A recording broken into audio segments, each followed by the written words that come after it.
जी अस्सलाम वालेकुम, अस्सलाम वालेकुम, अस्सलाम वालेकुम। अच्छा, इंटरनेशनल पॉलिटिक्स को समझना इतना मुश्किल नहीं है जितना अभी कुछ जाहिलों ने बना दिया। बहुत इजी से रूल्स हैं। आप जिस वक्त उन रूल्स को समझ जाएंगे तो आप इंटरनेशनल पॉलिटिक्स को अंडरस्टैंड कर जाएंगे। अच्छा, मैं 4 मोटे मोटे पॉइंट बता देता हूं और उसके बाद आप उसको इवन अपने रिश्तेदारों पर, अपनी लाइफ में भी रखकर देखेंगे तो आपको पता चल जाएगा कि आप भी यही रूल अपना रहे होते हैं जो बैनुल अक़वामी पॉलिटिक्स में मौजूद है। वो रूल्स कौन से हैं? नंबर 1, दुश्मन का दुश्मन दोस्त होता है। ये आपने पहली इस बात को समझना है कि दुश्मन का दुश्मन दोस्त होता है। आपका कोई दुश्मन होगा और उसका कोई दुश्मन होगा तो आप उससे दोस्ती कर लेंगे। ये पहली बात हो गई कि दुश्मन का दुश्मन दोस्त होता है। दूसरा, ये बड़ी नॉर्मल सी बात है, दोस्त का दोस्त। आम जिंदगी में दोस्तियां कैसे हो रही हैं? आम जिंदगी में भी दोस्तियां इसी तरह हो रही होती हैं कि आपका दोस्त आपको किसी से मिलवाता है तो क्या आप उससे दुश्मनी कर बैठते हैं? नहीं, कोई बेवकूफी होता होगा जो ऐसा काम करता होगा। आपका दोस्त आपको किसी से मिलवाता है तो दोस्त का दोस्त आपका दोस्त बन जाता है। यही इंटरनेशनल पॉलिटिक्स का असूल है। तीसरी बात, दुश्मन का दोस्त, दुश्मन का दोस्त दुश्मन होता है। यानी मान के चलें कि आज की तारीख में हमारी दुश्मनी है इंडिया से।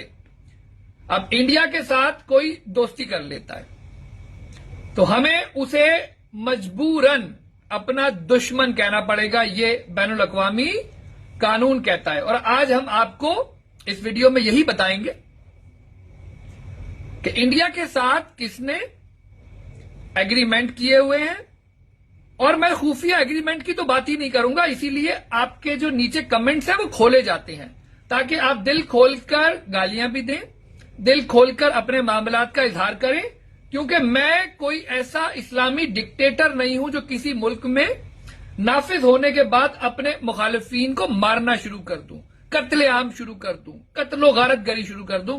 तो मैं ऐसा कोई इस्लामी डिक्टेटर नहीं हूं जो किसी मुल्क में आया और उसने वहां पर अपने खिलाफ बोलने वालों का कत्लेआम शुरू कर दिया। तो जमहूरियत का हुस्न यही है कि सामने वाले को बोलने दिया जाए। और हम तो बात ही यही करते हैं कि बोलो बोलो बोलो, सही बोलो, गलत बोलो बोलो। इसीलिए कमेंट खोले जाते हैं। बट कमेंट करने से पहले, मुंह खोलने से पहले थोड़ा सा आपने तजदिया देने से पहले तहकीक करनी है। अभी मैं खुफिया एग्रीमेंट की तो बात ही नहीं कर रहा कि किन लोगों ने हमारे दुश्मनों के साथ, यानी इंडिया ने हमारे दुश्मन होते हुए आपने किस तरह से उसके साथ एग्रीमेंट की लिस्टें साइन की हुई हैं। तो आज हम इस वीडियो में वो एग्रीमेंट्स बताएंगे कि इंडिया के ईरान के साथ कितने मुआहदे हैं, इंडिया के इजराइल के साथ कितने मुआहदे हैं। और तब भी अगर कुछ बेवकूफ सिर्फ इसलिए पाकिस्तान को डिस्टर्ब करने के लिए, सिर्फ पाकिस्तान को डिस्टर्ब करने के लिए ये चाहते हैं कि हम दुश्मन के दोस्त के सामने घुटने टेक दें, ये मुमकिन नहीं है कि हम दुश्मन के दोस्त के साथ जाकर उस वक्त खड़े हो जाएं जिस वक्त हमारे दोस्तों को जरूरत है। आप बात समझिएगा। तो दुश्मन का दुश्मन दोस्त होता है। और तीसरा मैंने आपको बताया, दुश्मन का दोस्त दुश्मन होता है।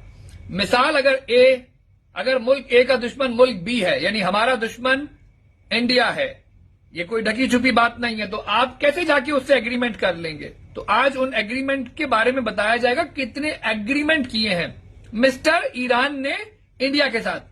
फिर ये बताया जाएगा कितने एग्रीमेंट किए हैं इंडिया ने इजराइल के साथ। तो आपको बड़ा क्लियर ब्लॉक समझ में आ जाएगा। तो आप लोगों के सिर्फ नामों की वजह से, आप लोगों की प्रेजेंस की वजह से, अगर आप चाहते हैं कि पाकिस्तान अपने दोस्तों को छोड़कर इंडिया की गोद में जो लोग बैठे हुए हैं, इवन उन एग्रीमेंट का बताया जाएगा जिसमें अफगानिस्तान भी उस तरफ बैठा हुआ है। तो ये शिया सुन्नी की ऐनक उतार के आप देखेंगे। बाकी मैं आपको पहले बता चुका कि ईरान की बका अमेरिका के लिए जरूरी है। किसके लिए जरूरी है? वो आपने जिस वक्त ये चीज अंडरस्टैंड कर ली कि कितने एग्रीमेंट इंडिया के ईरान के साथ हैं, और वो अभी आपको बताए जाएंगे। और आखिरी बताने के बाद मैं उन एग्रीमेंट्स की जानिब आ जाता हूं। और पहले मैं इंडिया और ईरान के दरमियान जो मुआहदे हुए हैं उनकी फहरिस्त बताऊंगा। और ये कोई ढके छुपे मुआहदे नहीं है, सीक्रेट मुआहदे। तो अगर मैं आपको बताना शुरू करूं तो आप शर्मिंदा हो जाएं। तो मेरा मकसद आपको शर्मिंदा करना नहीं है, बल्कि आपकी आंखें खोलना है। ये वो मुआहदे हैं जो आप थोड़ा सा जाएंगे, चैट जीपीटी पे लिख देंगे, गूगल पे लिख देंगे, विकिपीडिया पे लिख देंगे, आपको इन मुआहदों की लिस्टें मिलना शुरू हो जाएंगे। दोस्त का दुश्मन भी दुश्मन होता है कि आप किसी के साथ बैठते हैं, आपका कोई दोस्त है, उसकी किसी से दुश्मनी है, ऑटोमेटिकली आपको उसको दुश्मन ट्रीट करना होगा, तो चीजें आगे बढ़ेंगी। ये मोटे मोटे कवानीन आपको बता दिए। अब हम चलते हैं, सबसे पहले हम बात करेंगे कि इंडिया ने ईरान के साथ कितने एग्रीमेंट्स किए हुए हैं। आज हम बात करेंगे इंडिया और ईरान के दरमियान हुए अहम एग्रीमेंट्स यानी मुआहदों के बारे में, जो दोनों मुल्कों के ताल्लुकात को मजबूत और मुस्तकबिल की तरक्की को फरोग देते हैं। इंडिया और ईरान के रिश्ते बहुत पुरानी तारीख रखते हैं, जिसके आगाज में 1950 में पहला फ्रेंडशिप ट्रीटी मुआहदा हुआ था। फिर वक्त के साथ कई अहम मुआहदे हुए, जिनमें कुल अहम 8 एग्रीमेंट्स या मेमोरेंडम ऑफ अंडरस्टैंडिंग शामिल है, जो आज तफसील से बयान करेंगे। सबसे पहला मुआहदा फ्रेंडशिप ट्रीटी। सबसे पहले इन्होंने फ्रेंडशिप ट्रीटी साइन कर ली थी, जबकि हमारी जंग 1947-48 में एक जंग हो चुकी थी। तब भी एक इस्लामी मुल्क ने उसके साथ मिलकर सबसे पहला मुआहदा यही किया था कि ये आज से हमारा दोस्त है। 1950 में, जबकि 1947-48 में हमारी पहली जंग, हमारी पहली झड़प इंडिया के साथ हो चुकी थी। तब भी धड़ल्ले से ऑन रिकॉर्ड ईरान ने इंडिया के साथ फ्रेंडशिप ट्रीटी साइन की थी। सबसे पहला और अहम मुआहदा फ्रेंडशिप ट्रीटी था, जो 15 मार्च 1950 को इंडिया और ईरान ने दस्तखत किए। इसने दोनों मुल्कों के बाहमी ताल्लुकात की बुनियाद रखी और हमें क्लियर मैसेज दिया गया कि मैं आपके दुश्मन के साथ खड़ा हुआ हूं। यह मुआहदा पाकिस्तान के कहने पे नहीं हुआ, अमेरिका के कहने पे नहीं हुआ, ये इन दोनों की पर्सनल अंडरस्टैंडिंग थी। तो अब आप समझे कि दुश्मन का दोस्त, हम उसे क्या ट्रीट करें, हम दुश्मन के दोस्त को कैसे गले लगा लें, जिसने 1950 में ट्रीटी साइन की हुई है। और ज्यादा दूर नहीं जाना कमेंट करने से पहले, चैट जीपीटी पे जाओगे, गूगल पे जाओगे, जब गाने सुन सकते हो, चीजें लिखकर सर्च कर सकते हो, तो ये 1950 15 मार्च 1950 का मुआहदा भी फ्रेंडशिप ट्रीटी को सर्च कर सकते हो। कोई तुम्हारे हाथों में दर्द नहीं हो जाना चाहिए। दूसरा, 2 अप्रैल 2001 को ये दूसरा पॉइंट है, तेहरान डिक्लेरेशन। अप्रैल 2001 में तेहरान डिक्लेरेशन पर दस्तखत हुए, जब पीएम अटल बिहारी वाजपेयी ने तेहरान का दौरा किया। ये दोनों मुल्कों में सियासत, ताउन और बाहमी गठजोड़ का दूसरा अहम मुआहदा साबित हुआ 2001 में। अब 2003 में आ जाएं। बीच में कितने खुफिया मुआहदे हैं वो अभी हम आपको बात नहीं करना चाह रहे। ये वो मुआहदे हैं जो ऑन रिकॉर्ड मौजूद हैं। न्यू दिल्ली डिक्लेरेशन 2003 में न्यू दिल्ली डिक्लेरेशन पर दस्तखत हुए, जिसमें science and technology, energy, trade के शोबों में ताउन बढ़ाने पर इत्तेफाक हुआ। और इसी साल international north south transport corridor INSTC पर भी मुश्तरका तवज्जो दी गई। ये तीसरा अहम मुआहदा था। चौथे अहम मुआहदे की जानिब आते हैं। चौथा अहम मुआहदा, जिस वक्त आपको पहले मालूम होना चाहिए कि ईरान में 400 छोटे बड़े पोर्ट मौजूद हैं, उसके बाद भी चबहार पोर्ट उसने इंडिया के साथ मिलकर लॉन्च किया, सिर्फ पाकिस्तान को नीचा दिखाने के लिए। सिर्फ पाकिस्तान का वो मुआहदा जो हमारा सीपैक चल रहा था, और पाकिस्तान के पास बामुश्किल 3 से 4 पोर्ट मौजूद है, वो भी बर्दाश्त नहीं हुए। 400 छोटे बड़े पोर्ट होने के बावजूद भी उसने इंडिया के साथ मिलकर चबहार पोर्ट की बुनियाद रखी। कितनी चीजें नजरअंदाज की जाएंगी? 1 चीज, 2 चीज, 3 चीज, 4 चीज, 5 चीज। कुलभूषण यादव को भूल जाओ, इनको भूल जाओ, इनको भूल जाओ, ऐसा नहीं हो सकता। पाकिस्तान की अपनी बका ज्यादा इंपॉर्टेंट है बनिस्बत इनके। ईरान नहीं भी होगा तब भी दुनिया में शिया मुसलमान मौजूद रहेंगे। अजरबैजान में 60 से 65% शिया मुसलमान मौजूद हैं। तो ईरान की मौजूदगी इतनी इंपॉर्टेंट नहीं होनी चाहिए आपके लिए जितनी आपने समझ ली है। और खासकर सबसे पहले पाकिस्तान वाले कॉन्सेप्ट को तो समझना होगा। 23 मई 2016 Chabahar agreement and memorandum of understanding. 23 मई 2016 को तारीख का सबसे बड़ा मुआहिदा हुआ, क्योंकि एक तरफ पाकिस्तान का सीपैक चल रहा था। सिर्फ उस सीपैक को नीचे दिखाने के लिए इंडिया ने अपने दोस्त, हमारा दोस्त चाइना है, उधर उनका दोस्त इंडिया है, इंडिया और ईरान पक्के दोस्त हैं, पक्के फ्रेंड हैं। तो 23 मई 2016 को तारीख का सबसे बड़ा मुआहिदा हुआ, जिसमें 12 मेमोरेंडम ऑफ अंडरस्टैंडिंग्स और एग्रीमेंट पर दस्तखत हुए, जिनमें खास तौर पर चाबहार पोर्ट का तरक्याती मंसूबा सिर्फ 100 किलोमीटर के फासले पर, यानी गवादर से सिर्फ 100 किलोमीटर के फासले पर लॉन्च करना जरूरी था क्या?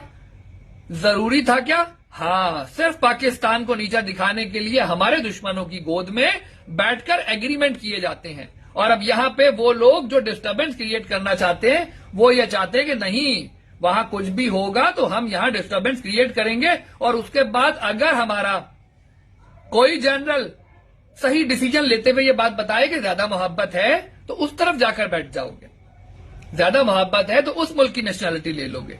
क्या गलत क्या देता है? सबसे पहले पाकिस्तान के कॉन्सेप्ट को समझना होगा। यह भारत के लिए इकोनॉमिक कॉरिडोर और ट्रेड रूट को मजबूत बनाने में अहम था। 5वां, फरवरी 2018 में 9 मेजर एग्रीमेंट साइन हुए हैं। फरवरी 2018 में 9 मेजर एग्रीमेंट साइन हुए। 15 से 17 फरवरी 2018 तक दोनों बैठे हैं।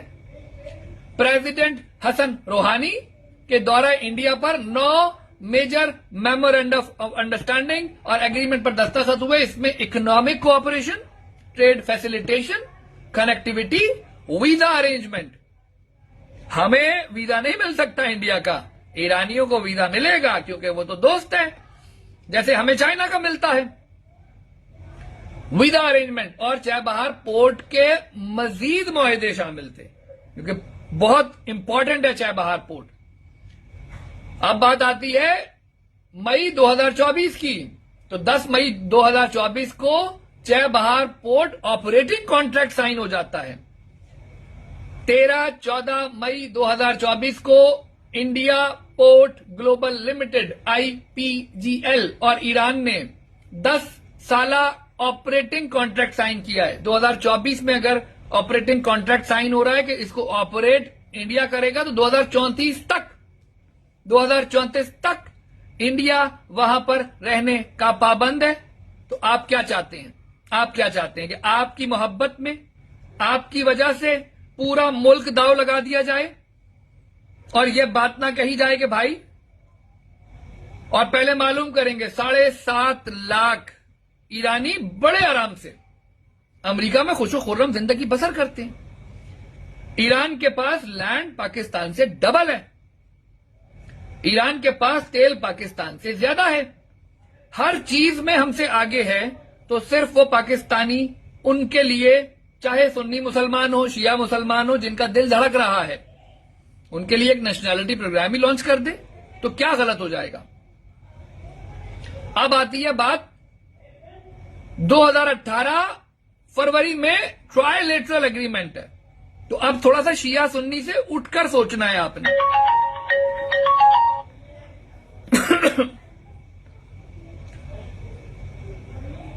India, Iran, Afghanistan trilateral transit and trade agreement के दस्तखत किए, जो चाबहार पोर्ट को international north south transport corridor के साथ जोड़ते हैं। तो ये आपके अफगानिस्तान भी, जो अफगानी है, ये भी उधर जाके खड़े हो गए हैं।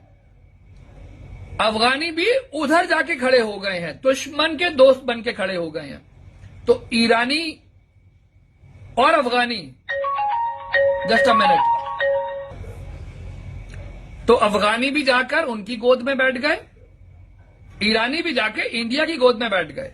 तो आपकी वजह से, आपकी मोहब्बतों की वजह से, आपकी जियारतों की वजह से पाकिस्तान तबाह नहीं किया जा सकता, पाकिस्तान पे आंच नहीं आने दी जा सकती। आपकी जियारतें सर आंखों पर, आप जाएं, हमें साथ लेकर जाएं, मगर हां, जहां पे आपको लगे कि ईरान पाकिस्तान से ज्यादा अहम है, वहां पर आप ईरान में एक एप्लीकेशन देंगे नेशनैलिटी की कि यार हम यहां पे रहना चाहते हैं। इसमें कोई ऐसी मजायका खेज बात नहीं है, बल्कि अच्छा, अब ये बात तो आपको समझ में आ गई है कि दुश्मन का दोस्त दुश्मन होता है। 1950 में मुआहिदा ईरान ने ये जंग जब हमारी 1947-48 में हो चुकी थी, उसके बाद धड़ल्ले से ऐलानिया तौर पर ईरान ने ये फैसला किया कि मैं गोद में जाके किसकी बैठूंगा, किसी गोद में जाके बैठूंगा, मैं जाके इंडिया की गोद में बैठूंगा। अब मैं आपको उन एग्रीमेंट्स का बता रहा हूं जो इंटरनेशनली अवेलेबल हैं। यानी एक दोस्त है ईरान का, और ईरान का दोस्त कौन है? इंडिया। अब इंडिया ने इजराइल के साथ क्या एग्रीमेंट किए हैं वो इंटरनेशनली गूगल पे मौजूद है। वही बात है ना, मतलब इसीलिए कमेंट खोले गए हैं, कमेंट आपने करने हैं, अपनी जहालत का मुकम्मल सबूत आपने देना है। बट गालियां देने से पहले, बुरा भला कहने से पहले उन एग्रीमेंट को अपनी आंखों से पढ़ना है और फिर जम जम के लिखना है, जिसका हम शुक्रिया हर बार अदा कर रहे होते हैं कि थैंक्स टू भी हम लिखते चले जा रहे होते हैं। तो इन चीजों से बाहर आना है, लानत बेशुमार से बाहर आना है, एग्रीमेंट्स को पढ़ना है। मतलब सिर्फ और सिर्फ बद्दुआओं से दुनिया में कुछ भी नहीं हो रहा, किसी को बुरा भला कहने से कुछ भी नहीं हो रहा। जो हकीकतें हैं उनको पढ़ना है, उनको देखना है। अगर आप हकीकतें देखने को तैयार नहीं है तो सब बेकार है। तो अब हम बात कर रहे हैं इंडिया इजराइल के मेजर एग्रीमेंट्स और कोऑपरेशंस की। पहला, defence and military agreement sign किया है जी।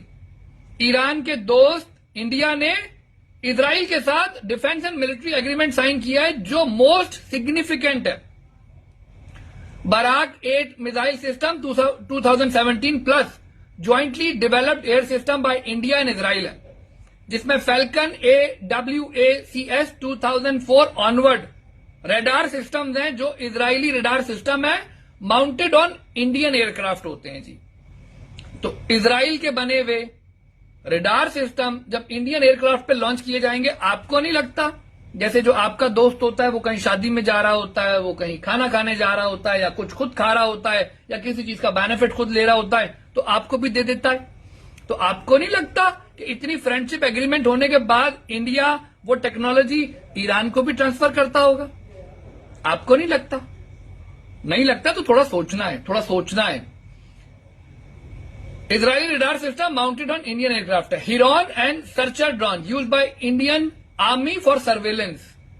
तो इंडियन आर्मी के जो सर्वेलेंस के ड्रोन्स हैं वो भी इजराइल ने दिए हैं, और दोस्त का दोस्त ही होता है। तो उधर उनकी दोस्तियां चल रही हैं और आप कह रहे हैं कि जी वो इजराइल के साथ ये कर देगा, इजराइल के साथ वो कर देगा, और पाकिस्तान तो कुछ करता ही नहीं है। तो वो क्या करे? आप हमारे दुश्मन की गोद में बैठ के उछलते हैं और खूब उछलते हैं, और आप चाहते हैं कि हम आपके लिए जान दे दें। ऐसा नहीं होता। Israel is among India top 3 defence suppliers. Israel India के टॉप 3 डिफेंस सप्लायर में से एक है। आई रिपीट, इजराइल इंडिया के टॉप 3 डिफेंस सप्लायर में से एक है। अब बात कर लेते हैं टेक्नोलॉजी एंड इनोवेशन कोऑपरेशन की। India Israel industrial research and development fund I4F 2017 joint innovation है एआई में, आर्टिफिशियल इंटेलिजेंस में, साइबर सिक्योरिटी में, रोबोटिक्स में। तो ईरान का दोस्त तो अपने दोस्त के साथ मिलकर तमाम काम ऑलरेडी कर रहा है। एग्रीकल्चरल एग्रीमेंट आप पढ़ेंगे तो centre for excellence across India बनाए गए हैं। इजरायली एक्सपर्टीज ने drip irrigation, desert farming, high yield crops. आप जब पढ़ेंगे तो इजरायलियों ने सहरा में टमाटर उगा के दिखा दिए थे। तो वो टेक्नोलॉजी भी उसने इजराइल को, यानी इजराइल से इंडिया को ट्रांसफर हुई है। और इसीलिए आज भी आप कभी ईरानी टमाटर लेकर देखा करें, ईरानी टमाटर, ईरानी प्याज आपको यहां मिल जाएगी। तो वो आपको खुद मालूम है कि हम कितने ज्यादा टेक्नोलॉजिकली एडवांस हैं। जिस एटम बम की आप बात करते हैं, पहले मालूम तो करें कि बनाया किसने है, पहले मालूम तो करें कि बनाया किसने है। कौन सा यहूदी था जिसने एटम इजाद किया था? वही एटम बम लेने के लिए आप तड़प रहे हैं। तो इजरायली एक्सपर्टीज ड्रिप इरिगेशन में, डेजर्ट फार्मिंग में, वो उसने इंडिया को दी होंगी। और यहां का टमाटर देख के, यहां का प्याज देख के ईरान का हमें समझ में आ जाता है कि वो टेक्नोलॉजी भी हम तक उसने ट्रांसफर वहां तक की है। तो हमें वो टमाटर देख के समझ में आ जाता है कि यार ये टमाटर अलग है, पाकिस्तान का टमाटर अलग है, ईरान का टमाटर ये पाकिस्तानी टमाटर है और ये ईरानी टमाटर है। तो वो इजरायली ट्रांसफर टेक्नोलॉजी है। और बातें हो रही हैं कि जी वो उसके खिलाफ मिटा देगा और मिट जाएंगे। ईरान को दुनिया में बाकी रखना, अदरवाइज 1945 में जिसने तहलका मचा दिया था अमेरिका ने हिरोशिमा नागासाकी पे, उसके लिए ईरान को सेटल डाउन करना, ईरान को फिट करना कोई बड़ी बात है? बट नहीं, जाहिल चीजों को पढ़ते नहीं है, जाहिल चीजों को समझते नहीं है। बस उन्हें जो उनके जहन में कोई बैठ के बता देगा, वो कहेंगे बस ये जो कह रहे हैं ना यार यही सही है। और अपने बच्चे उनके कहां बैठे हुए होते हैं, अपनी उनकी तैयारियां क्या चल रही होती हैं, एक आम आदमी की जिंदगी को अजीरन बना देते हैं सिर्फ थोड़े से डॉलर्स के लिए। अल्टीमेटली मालूम करेंगे कि जो ज़ैनब ब्रिगेड जाके लड़ती थी या फातिमियुन ब्रिगेड जाके लड़ती थी, उनको सैलरीज पाकिस्तानी रुपए में मिलती थी, इंडियन रुपए में मिलती थी या डॉलर में मिलती थी।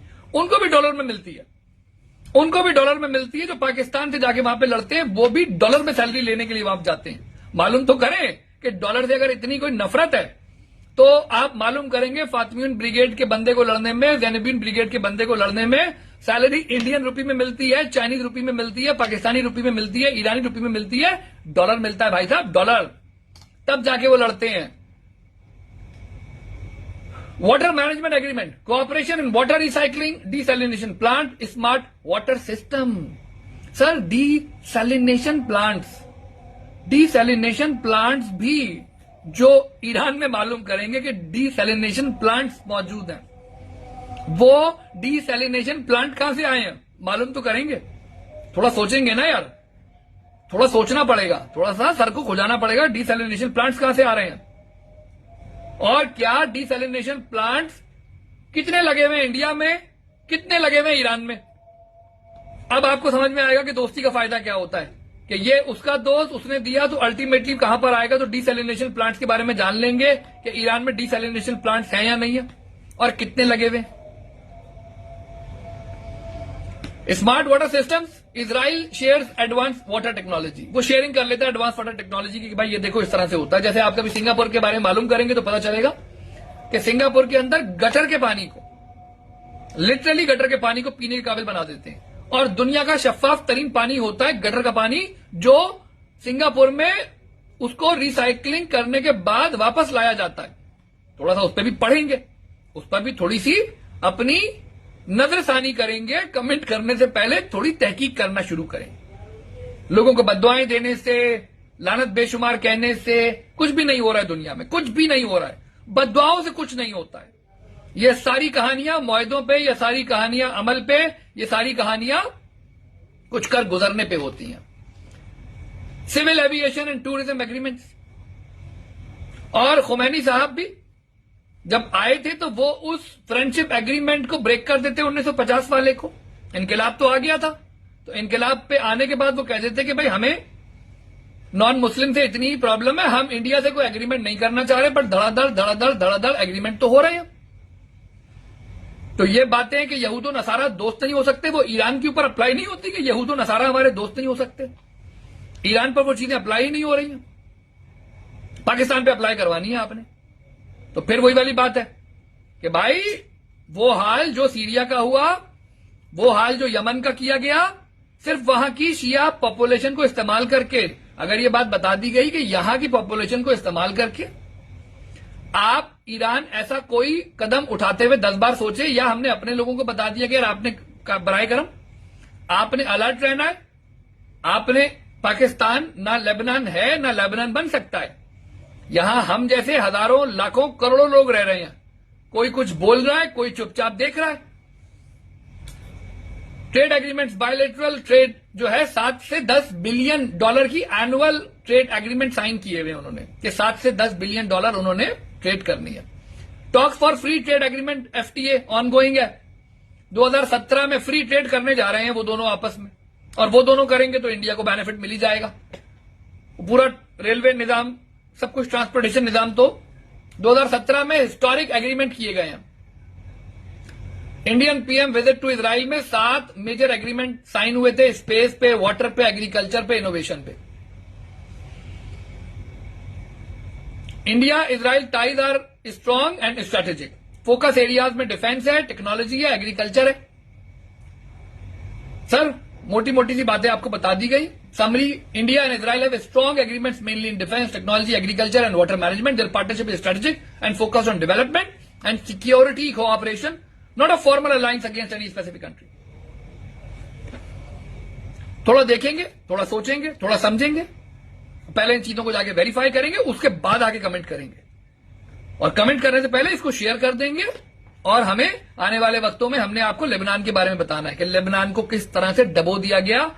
हुतीज, हिजबुल्लाह कुछ भी नहीं है, ईरान की बैकअप प्रॉक्सी वॉर्स है जो वहां की आबादियों को तबाह करने के लिए उन मुल्कों को बनाए गए हैं। तो ये अब आप बता दें कि ये एग्रीमेंट्स ऑनलाइन मौजूद है। कितने सीक्रेट एग्रीमेंट्स होंगे जो आपको और मुझे पता ही नहीं होंगे, और अगर मैं आपको बताऊं तो आप वेरीफाई नहीं कर पाएंगे।